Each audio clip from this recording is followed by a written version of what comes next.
I believe health care is a right, as I do, I can no longer support an amendment that makes that right dependent on someone's zip code. It sort of feels like poverty porn. There's something that feels a little bit exploitative about it. I didn't see any fags there fighting.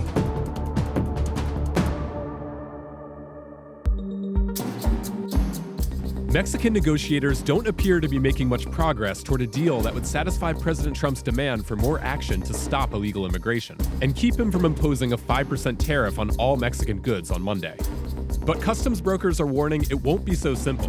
After 25 years of free trade, the system's not even prepared to collect the money. Colorado school officials are proposing to tear down Columbine High School because of a growing, quote, morbid fascination with the site of the mass shooting. In a letter to the community, the Jefferson County superintendent says hundreds of people have tried to visit the school each year, and that school shooters use it as a, quote, macabre source of inspiration. After a near collision between a Russian destroyer and an American guided missile cruiser in the Philippine Sea, each country is blaming the other. Russia's Pacific Fleet says the USS Chancellorsville crossed its path, forcing it to perform an emergency maneuver. But a US Navy spokesman says it was the Admiral Vinogradov that came too close, calling the Russian account propaganda. It's a big day for rich people who dream of space tourism. NASA is opening up the International Space Station to private astronaut missions starting next year for just $35,000 a night, minus the cost of getting there and back. NASA's hoping for a quick cash injection to help it realize its goal of landing a man and a woman on the moon by 2024.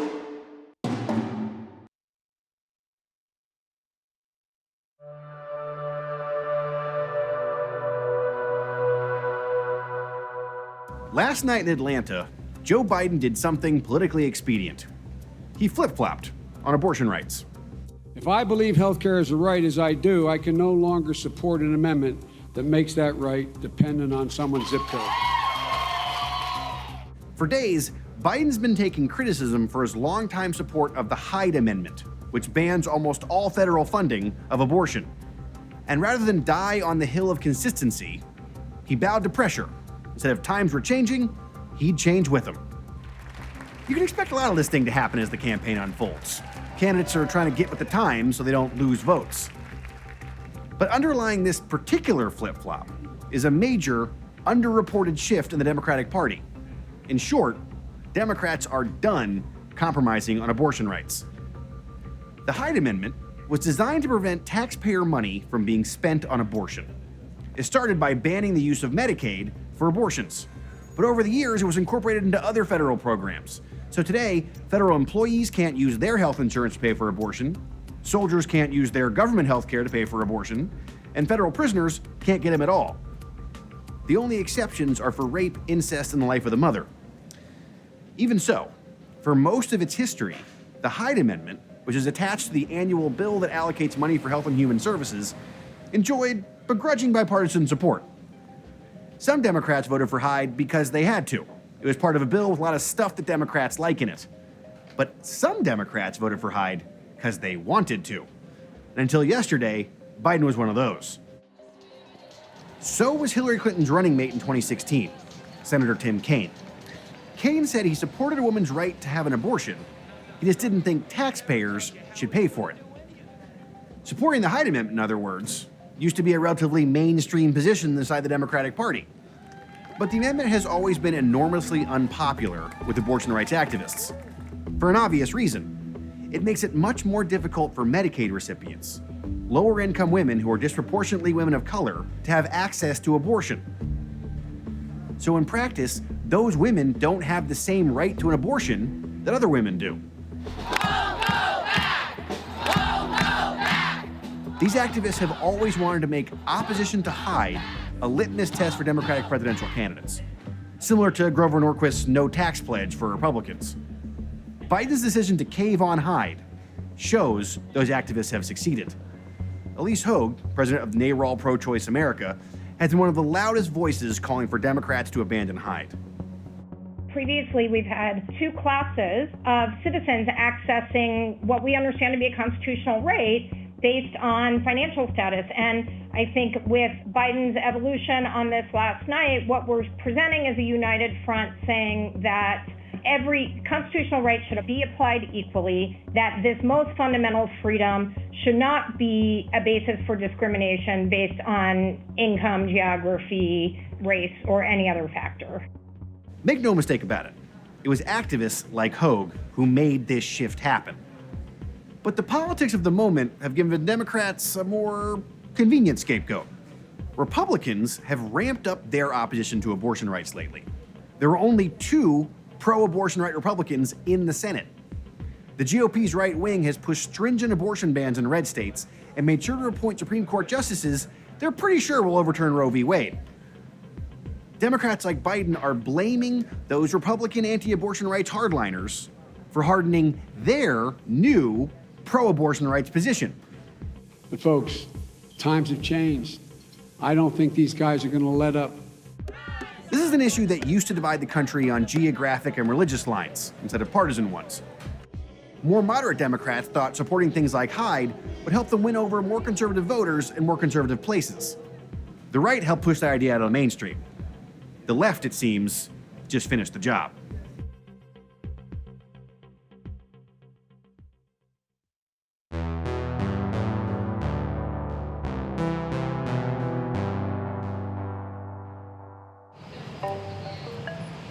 Theresa May officially quits today, the latest casualty of the slow-motion car crash that is Brexit.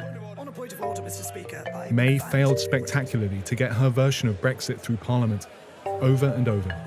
So the noes have it, the noes have it, the noes have it, the noes have it. Unlock! But whichever fellow Tory replaces her as head of the party and Prime Minister will face the same intractable problems. A non-workable Brexit deal that the EU is refusing to renegotiate, and a looming deadline for getting out on October 31st, very likely without any deal at all. This previously unthinkable outcome, which would see the UK refuse to pay its $50 billion dues and leave with no trade arrangements in place, is now not only on the table, it's the main theme of the race to succeed May. If I get in, we'll come out deal or no deal on October the 31st. Good man. We'll do that. Thank you very much. Would that make you come back and vote Conservative again? Yes. That's the spirit. Boris Johnson has the most support so far. He's aping the message that saw Conservative Party voters flock to Nigel Farage's Brexit party at the European elections. Many in our establishment have done everything they can in the last 2 years to overturn the greatest democratic exercise in the history of our nation, and it is a total and utter disgrace. Of the 11 candidates who've declared so far, 7 say they would be prepared to quit without a deal. And that includes 4 of the 5 frontrunners. 6 of the contenders originally campaigned for Remain, as Theresa May herself did. But almost all of them have given up on it. I am the only candidate in the race offering that we have a new referendum with a new set of questions to break the deadlock that has bedeviled Parliament. No deal is actually a loss of control by this country, and I think that is a dangerous place for us to find ourselves. Nominations for the new Conservative Party leader close on Monday. The candidates face a series of votes among Tory MPs until there's just 2 of them left. These 2 will then face a runoff decided by the 125,000 fee-paying party members, with a winner and new Prime Minister expected by July 22nd. That person will have 101 days to either reopen the closed negotiations, try to delay Brexit again, or crash out with nothing.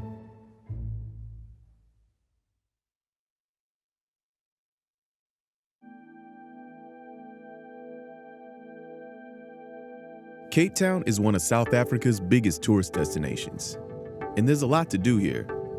But if you get tired of the hiking, the wine tasting, and the beach resorts, you can go see a slum. That's the house was built long time ago, my friend, as you see. It's more developed, it's where the apartheid guys, they come and settle there. So you're talking about this is where the apartheid government... They stay here somewhere. So white people? Yes. Mzulumbeni meets his tourist clients, mostly Europeans, at an upscale Cape Town mall. 10 minutes later, they're in a slum. Really are just walking through somebody's neighborhood right here. It's like that. These townships are directly connected to the history of apartheid, when the government forced non-white people out of the cities and into ghettos. We're just walking into people's houses. Today, South Africa is still extremely segregated, and more than 50% of the population lives below the poverty line. The brochures for township tours like Mzu's advertise this as a way to see the real South Africa, and they bring multiple groups of foreigners here every day. This whereby we call Smiley, Smiley? Yeah, Smiley. The reason we call Smiley because if you put in the fire, the muscle stings, the muscles. You're welcome to have a seat, guys. You're welcome to have a seat, guys. You're welcome to have a seat, guys. So, Malum. Over here, guys, we have this house here. This house here is a shebeen. A shebeen is informal bar. If there is a newborn child in the family, we brew the traditional beer to welcome the child to the ancestors. To prepare this beer, it takes about 3 days. How is it? Before you take tourists into people's houses, I'm guessing you're asking them, hey, is it okay if I take people into their house? You don't ask? I don't ask. I don't ask. I just go to any house, then they allow me. When all these tourists come through here, come through Langa, come through your neighborhood, how do you feel about that? I feel right, so because they contribute to us, you see. They donate, we like that, but they take pictures without us, without permission of us, you see. We are not animals, we are the human beings, you see, so. Mzu employs 6 people in the townships. And then over here, there's a lovely activity. He always stops by local gift shops and encourages people to buy things. Thank you. Yeah. And some tourists also donate money. But most of the roughly 500,000 residents of the townships he visits on these tours are just part of the scenery.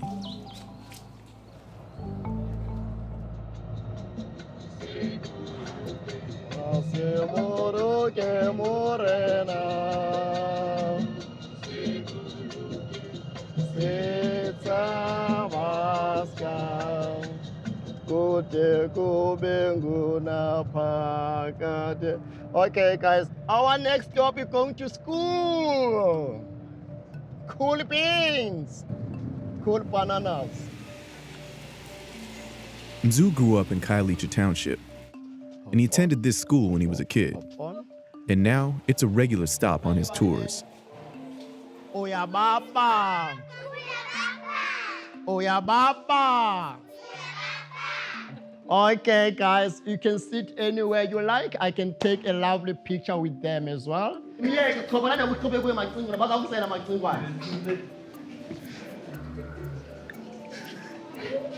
say cool bananas. Let's say if you really want to show, if you're happy and you know. You were in the big group of kids? It was so nice. Did you like it? Yes, I like kids. Is that kind of what you were hoping to be able to do, is come and play with kids? Yes. Yeah? Yeah.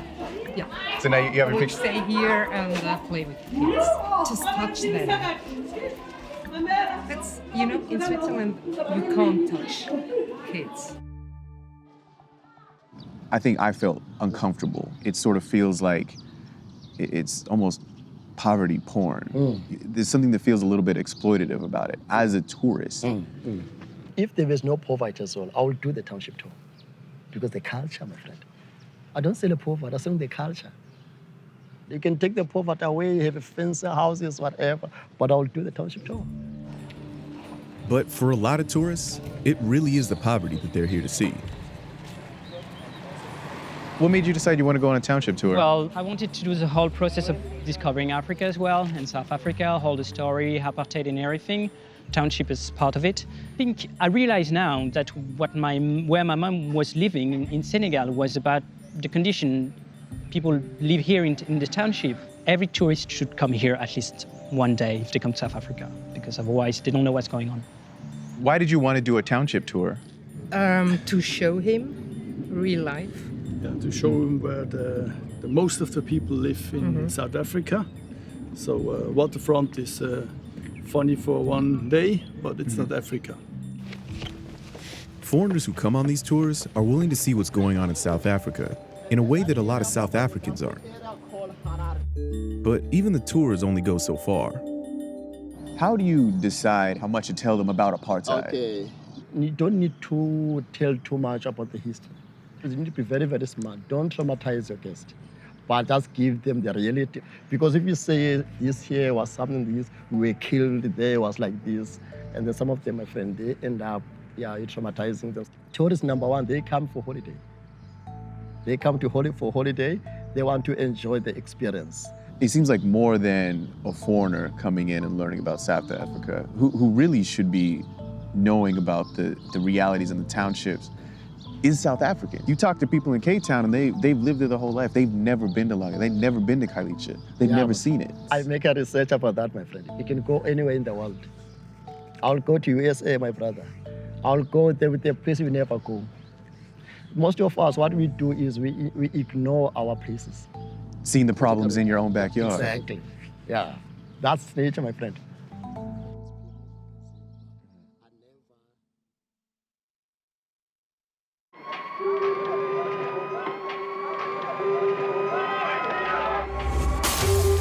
"50 years ago this June, the riots at the Stonewall Inn, a bar in New York's Greenwich Village, became a catalyst for the LGBTQ movement. Stonewall is now a national monument, and the civil rights victory that it represents is all but taken for granted by younger generations of queer and straight Americans. But some of the people who lived through the uprising, especially trans women of color, are still fighting over who gets to write the Stonewall story.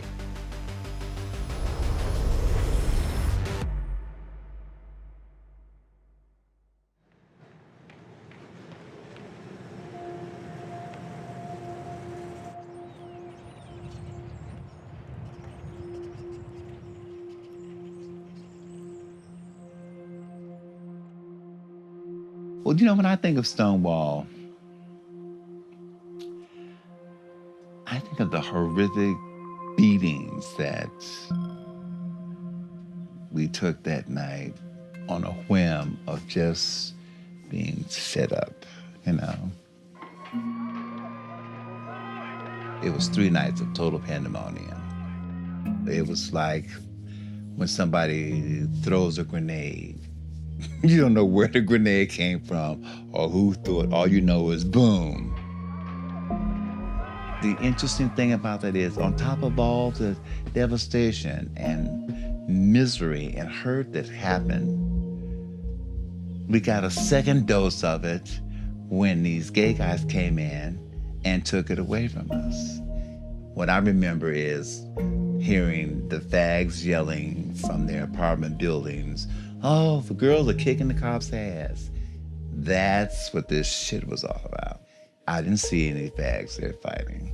Now, the stories, fags were everywhere,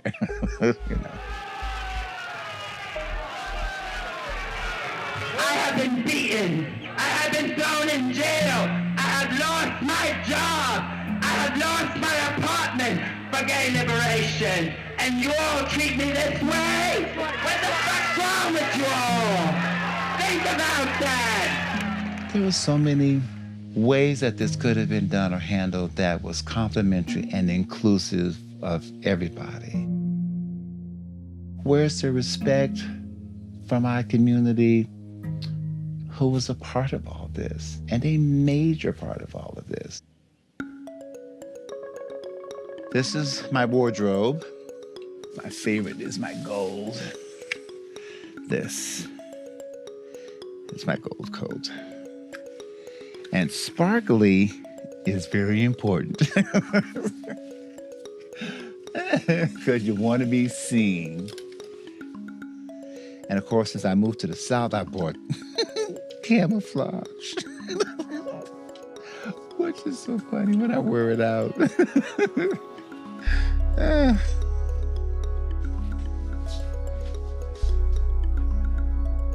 I feel alone because I don't have a person who I've known since, say, grammar school or high school. And as a trans woman, it's not something that any other trans women who have managed to get at this age will have, because our community dies off, we get abused and cut off from stuff so mad, and there isn't the time to make those connections and then have them last for a period of time. What I wound up doing was starting an organization here to help my trans and gender nonconforming community, because no one's going to look out for us. I formed the House of GGs because the community here is still living in the late 50s, early 60s, I want them to have the services that they need and not have to go to New York or San Francisco.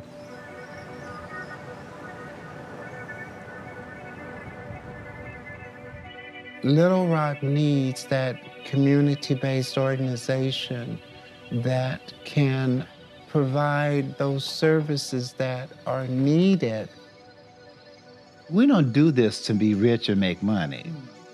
We do this because we've seen other people suffer, we've suffered ourselves, we've gotten our shit out of it, and we want to do something to provide a moment's peace to someone else because we know and feel what they're going through. And so it's a matter of building that thing one fucking brick at a time, which means one person at a time. All those executives that fired me, they're dead and gone. I'm still here.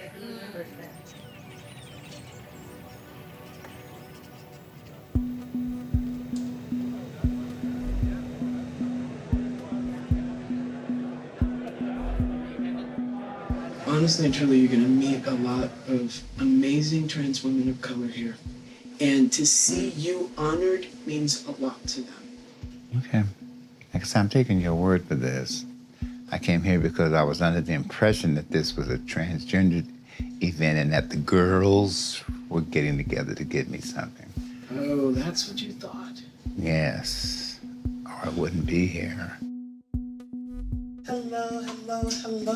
Hi, baby. How are you? Nice to meet you. You too, my dear. Mwah. How are you, baby? Good. Good, Sure, good, nice good. to meet you. Yeah, just have a seat right there, baby. So how's your stay here been? Well, So far, so good. Have the gays been nice to you? Have the gays I haven't been met, oh no, I haven't. She hasn't encountered them yet. I haven't met anybody yet, no. No, I stay away from them as long as humanly possible. Okay. And that's why we're waiting till 8 o'clock. Especially the Fort Lauderdale. Yeah, I don't want it. No I don't. schmoozing. I call this Fort Lickerdale, though. No.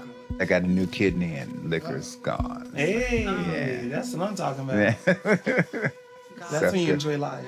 Very When you got to true. get replacements. No, the only drama was him telling me what the hell was going on because it wasn't what I was expecting. We were informed that there are trans people there. Jazz Jennings and Emery, who works for Stonewall. Oh.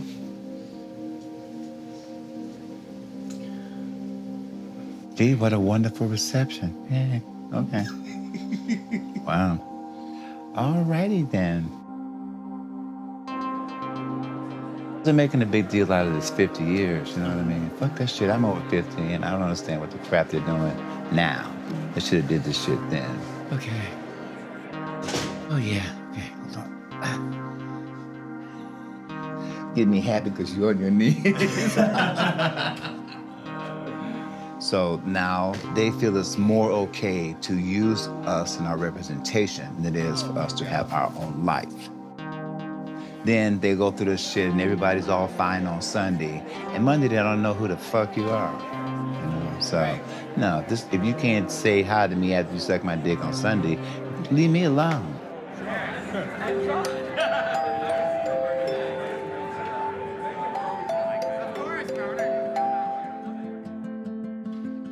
This June 28th will mark 50 years since the uprising at Stonewall, when trans women of color, homeless queer teens, lesbians, drag queens, gay men, and allies all decided to take a stand. It is my honor and pleasure to present the 2019 Stonewall National Museum Icon Award to Miss Major Griffin Gracie.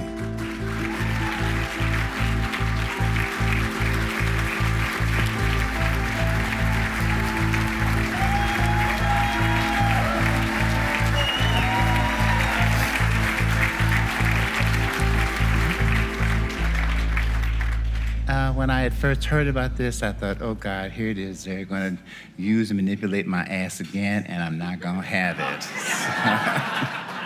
So I guess the only thing I can say is that it'd be nice if you all help me get these younger people and younger gay and lesbian and transgender kids to understand that T started this. And And just to end, I'll just say, and I'm still fucking here. Thank you.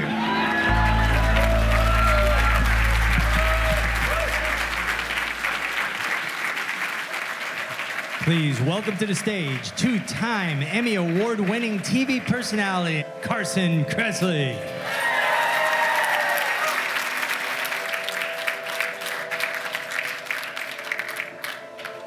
Oh, just when my chicken had arrived. I was so looking forward to that.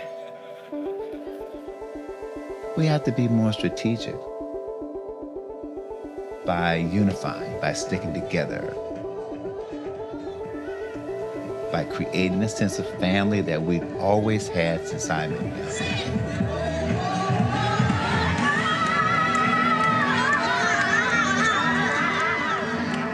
I'm trying to unite us again because together we're a strong force, you know what I mean?